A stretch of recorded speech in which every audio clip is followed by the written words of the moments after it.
कक्षा 10 का विद्यार्थी भाइ बहिनीहरू, आज हामी कक्षा 10 को विज्ञान विषयको पहिलो पाठ बलसँग सम्बन्धित केही कारण दिने प्रश्नहरूको उत्तर गर्न गइरहेका छौँ। भाइ बहिनीहरू, मैले यहाँ जम्मी 9 वटा प्रश्न लिएर आएको छु हैन। कारण दिनुहोस्, म 1 2 3 4 गर्दै 9 वटा प्रश्न लिएर आएको छु। अब यो 9 वटा प्रश्न आजको कक्षामा मैले सिध्याउँदिनँ होला, धेरै लामो समय लाग्छ, धेरै लामो पढ्नु पनि अल्छी हुन्छ। त्यसैले दुई चारवटा जति सकिन्छ त्यति गर्दै जाउँ है त। ल, सबभन्दा पहिलो प्रश्न छ, प्यारासुटबाट हाम फाल्ने मानिस सकुशल जमिनमा ओर्लिन्छ। अब यसको कारण दिनु पर्यो। अब म यहाँ एउटा उसको लागि त्यतिकै बुझ्नको लागि मात्रै एउटा प्यारासुट जस्तो बनाऊँ। अब जस्तै भनौँ न, यो एउटा प्यारासुट भयो अरे हैन।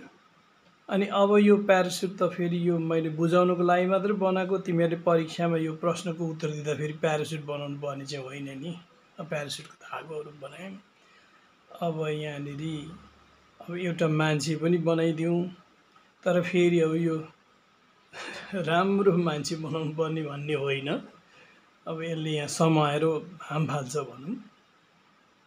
अब यो प्यारासुटबाट हाम फाल्ने मान्छे किन सकुशल जमिनमा ओर्लिन्छ भन्ने प्रश्नको जवाफ दिनु पर्यो भने हामी के भन्न सक्छौँ भने, प्यारासुटको सतहको क्षेत्रफल, यो हेरौँ त, यो सतह, यो क्षेत्रफल अत्यन्तै बढी हुन्छ है। अनि सतहको क्षेत्रफल बढी हुन्छ भने यो धेरै सतहमा हावाको रोकावट पनि बढी हुन्छ, किनकि यदि वस्तुको सतहको क्षेत्रफल ज्यादा छ भने, हावामा चलिरहने वस्तुको सतहको क्षेत्रफल ज्यादा छ भने त्यहाँ हावाको रोकावट पनि ज्यादा हुन्छ। यो हावाको रोकावट अत्यन्तै बढी हुन्छ। अब यो मानिसको तौलले यो पृथ्वीतिर खसिरहेको छ। तौल भनेको पृथ्वीले यसलाई आफ्नो केन्द्रतिर तान्न लगाउने बल। यो बलसँग यो हावाको रोकावट बराबर हुन पुग्छ।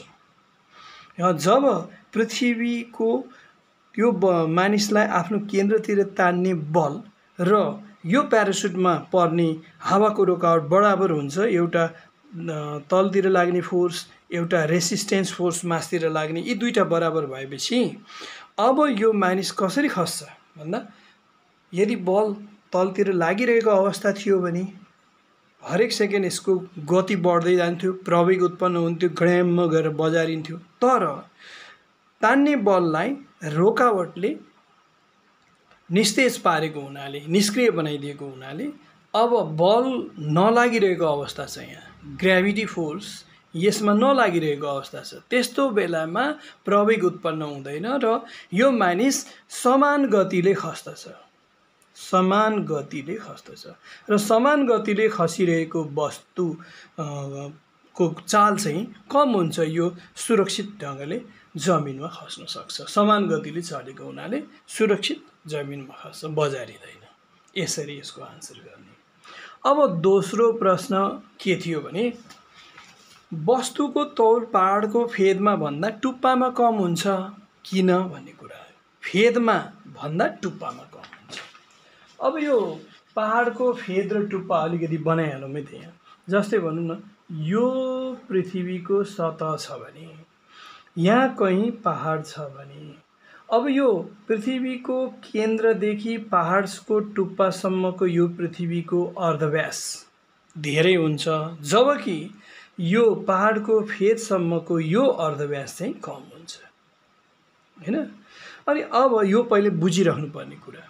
सबभन्दा पहिले हामीले यसको आन्सर दिँदा के भन्न सक्छौँ, पहाडको वस्तुको तौल पहाडको फेदमा भन्दा टुप्पामा किन कम हुन्छ भन्दा हामीले यसरी गर्छौँ, वस्तुको तौल भनेको त्यस वस्तुको पिण्ड र गुरुत्व प्रवेगको गुणनफल हो भन्ने। W = mg। यो g भनेको गुरुत्व प्रवेग, m भनेको मास, W भनेको तौल, पिण्ड तौल। अब वस्तुको पिण्ड पृथ्वीको जुनसुकै भागमा उति नै हुन्छ, फेदमा र टुप्पामा उति नै हुन्छ। यो पिण्ड जतिको तति हुन्छ।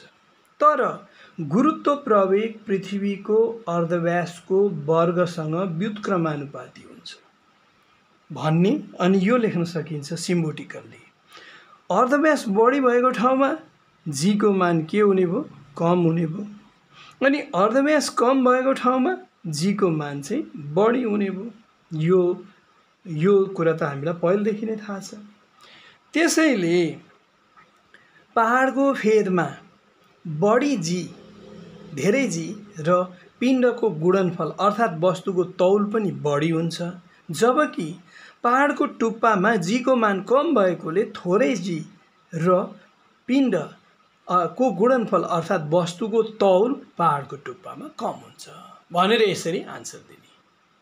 अब तेस्रो मुद्दातिर लागौँ है, तेस्रो प्रश्नतिर लाग्दैछु म। तेस्रोमा हेरौँ त, वस्तुको तौल पृथ्वीको भूमध्यरेखीय क्षेत्रमा भन्दा ध्रुवमा बढी हुन्छ। भूमध्यरेखीय क्षेत्रभन्दा ध्रुवमा बढी हुन्छ किनभने पृथ्वी वास्तवमा यस्तो अलिकति चेप्टिएको जस्तो छ नि त। यसको यो ध्रुवीय अर्धव्यास कम छ, निरीक्षीय अर्धव्यास बढी छ, अर्थात् भूमध्यरेखीय क्षेत्र भनेको यो क्षेत्र हो।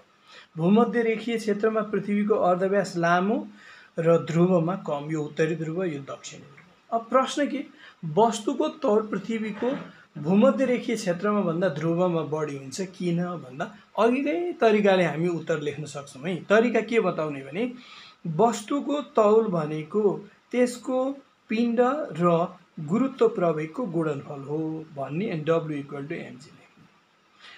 पिण्डको मान ध्रुवमा र निरीक्षमा उति नै हुन्छ, समान हुन्छ भन्ने, यसले W लाई असर गरेन। अब जीको मान पृथ्वीको अर्धव्यासको वर्गसँग व्युत्क्रमानुपाती हुन्छ भन्ने, अनि सिम्बोलिकली यसरी लेखिदिने। यो भनेको G is inversely proportional to the square of the radius of the earth, अर्धव्यासको वर्गसँग व्युत्क्रमानुपाती।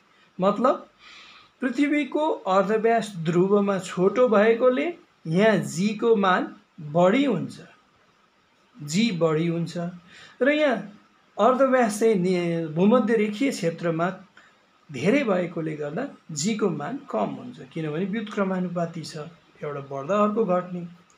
अब वस्तुको तौल भनेको पिण्ड र जीको गुणनफल हो। जी बढी भएकोले, ध्रुवमा जी बढी भएकोले बढी जी र वस्तुको पिण्डको गुणनफल अर्थात् वस्तुको तौल पनि बढी हुन्छ। तर भूमध्यरेखीय क्षेत्रमा जी कम भएको हुनाले थोरै जी र पिण्डको गुणनफल अर्थात् वस्तुको तौल यहाँ कम हुन्छ भनेर यसरी आन्सर लेख्ने।